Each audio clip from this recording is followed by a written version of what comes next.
The rake is a mythical creature popularized by its creepypasta story written in 2009. It is a creature said to stalk humans and animals alike. It is said to be tall, pale, and stealthy. The rake is usually only found in secluded areas, like the woods away from civilization. Sounds like the perfect creature to try and hunt. In the Rake Remastered, you play as a hunter that has decided it is his mission to find and kill this beast. But before that, you have to read through this guidebook that barely helps you. It tells you the basics, like what type of items there are, but spoiler alert, they are all almost useless, and where you can hide from the rake or wild animals. So before I go over what I think about the items, let me go over the problem I have with the game itself. But before that, I do want to say, don't hate on the developer. This is a free game after all, and it is an early access. Though it looks like it's already been abandoned, which is disappointing, because despite not liking what's here, I believe it could become a good game with some more work put into it. So I'm not hating on anyone. I know making games is not easy, especially if you're doing it for free in your spare time. Now that that is out of the way, my major and main problem for the game is that the map is just too large. You will walk through the woods, likely for 20 minutes before seeing the rake, which wouldn't necessarily be a problem if there was any tension building or creepy atmosphere, but there is none of that. Your hunt starts in the middle of the day, so it's super bright out, and you can have pretty good visibility in all directions. And you do not find anything really worth exploring but the safe houses, which are almost all identical, just with randomized loot in them. It takes so much time to get from one end of the map to the other in this game, you are pretty likely to not run into the rake at all. Now, if there was some good points of interest, I would excuse that, but there isn't. There are only two areas that are worth exploring: an abandoned shack that has a giant locked treasure chest, then there's a hidden cave that has the paper with the code on it for said treasure chest, which is naturally located on the other half of the map. Now, the other complaint for the game that I have is not as bad, but it is made worse from the map size, and that is that the rake has too much health. Let me explain. You walk 20 minutes going through the woods, and you finally hear the rake. You have your shotgun ready, so you're ready to fight. You hear it screeching as it charges, giving you a chance to shoot it before it hits you. You then see a health bar appear at the top of the screen saying 4,480. It flees after being shot. I then think about how this creature has a ton of health, and that my shotgun does not do a lot of damage. I was hoping I was wrong, maybe overthinking this, and that the next time I fight, that the rake's health bar would drain much faster. 10 minutes go by before I run into the rake again, and my fears are confirmed. The shotgun barely hurts the rake, and the rake decides he doesn't like being shot and runs away. It was at this point that I realized I will probably not be finishing this game. I do not have 5 hours to hunt down this monster. It has way too much health, and he moves super fast too. Worse is, he's not even scary. It moves around at a comically fast speed. And not helping is the fact that he makes the same goofy sound as he's running at you the whole time. Not as stealthy as the story makes him out to be, I guess. Then there's the graphics. This is more of a minor complaint compared to the other two, but I still want to talk about it.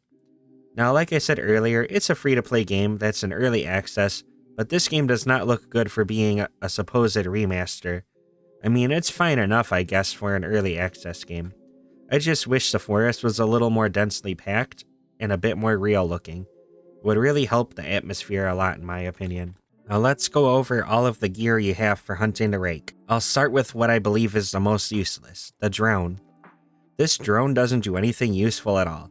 You can use it to get a nice aerial view of your surrounding, which sounds nice until you realize that most of this place is obscured by trees. Not to mention, everything is in black and white, and the controller is locked inside your base.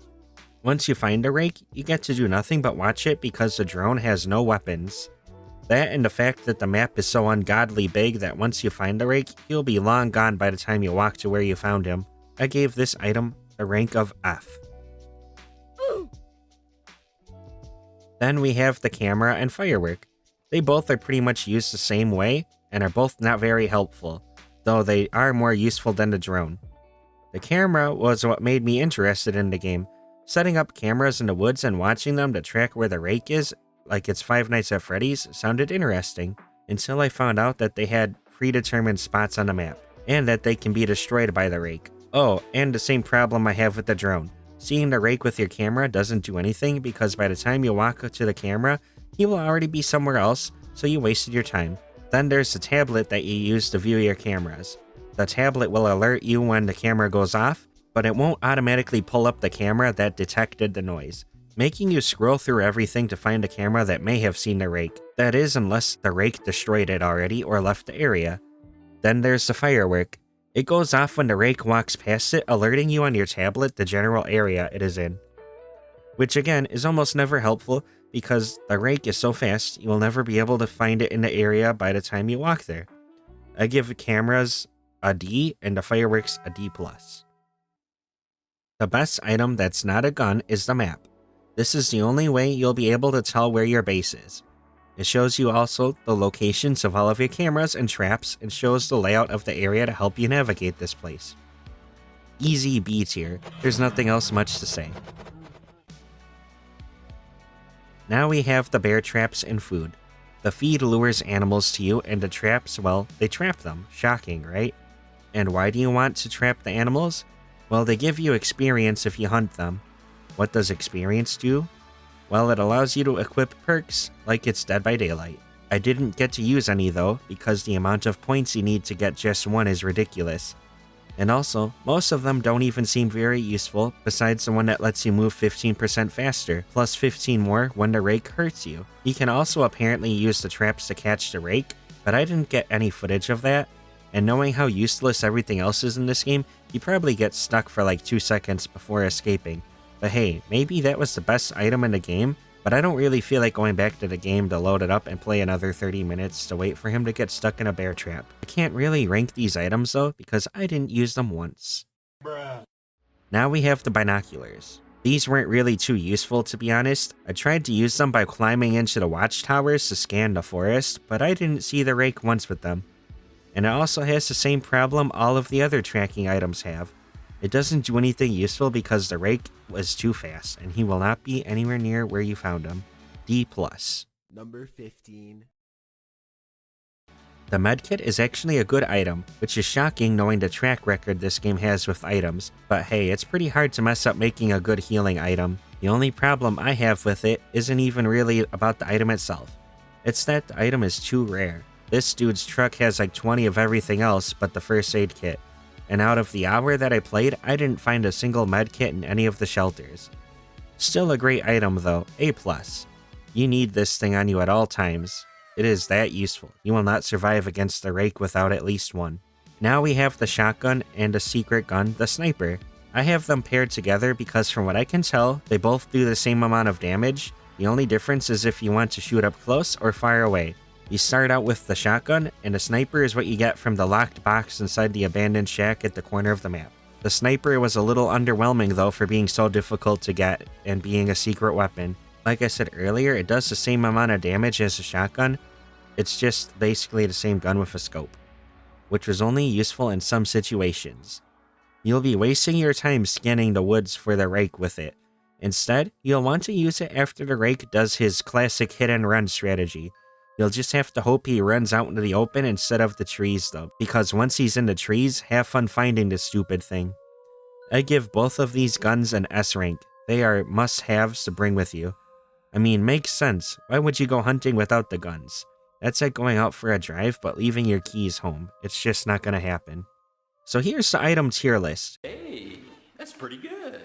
You'll see that there's really not much going on in the middle, and that's because these items are either completely useless or just super good and necessary.